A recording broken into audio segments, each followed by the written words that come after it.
This Gravity Falls scene has a little secret. An artist just revealed how he sneakily changed details in the show, and you never noticed. I can't believe I never realized it before. Welcome to Animation Hustle, the place where we dive into the funny and untold stories behind your favorite animated movies and TV shows. So let's go back. This guy was the art director of Gravity Falls, which basically means his job was to create the visual look of the show. And it turns out, it was a huge struggle. This was one of the first pieces of art that was created for the series. We had big plans to do miniature sets for Gravity Falls from the very beginning. But it became clear instantly that we did not have the time or experience to attempt such an insane task. We were bummed about not being able to do miniature sets, so we were like, well, we can do photography, photo collage. Even though they eventually found a style they really loved, they had an unexpected problem. Now, the show was all about small details in the background. Our show often had a lot of very specific storytelling clutter in the backgrounds, and illustrating all of that detail was generally faster and more successful. But it goes deeper. Most people don't even realize he even added small details from the characters into the backgrounds to make the plants and the grass. Even these little tufts of hair, that was intentionally incorporated into the Gravity Falls background. But the biggest struggle was drawing trees, and the show had lots of trees. Figuring out how to draw the forest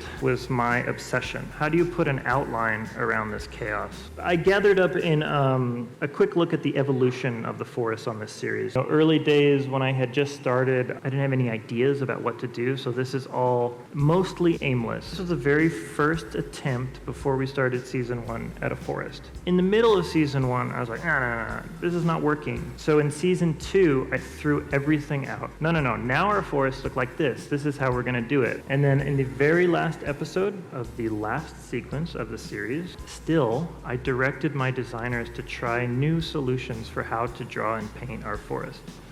So that was just a quick overview on the trees in Gravity Falls. I feel like the way they drew the trees in that show is definitely iconic, so it's fascinating to hear how the artist behind it was struggling with it so much. It's such a small part of the show and something that I wouldn't have even recognized if it wasn't pointed out to me, that the trees were changing. And this cool little detail kind of makes you want to go back and watch the series over again and really appreciate the backgrounds and how they're drawing the trees. If you like stuff like this, be sure to subscribe and check the description for links, and watch this video about a background detail in Zootopia that'll definitely blow your mind.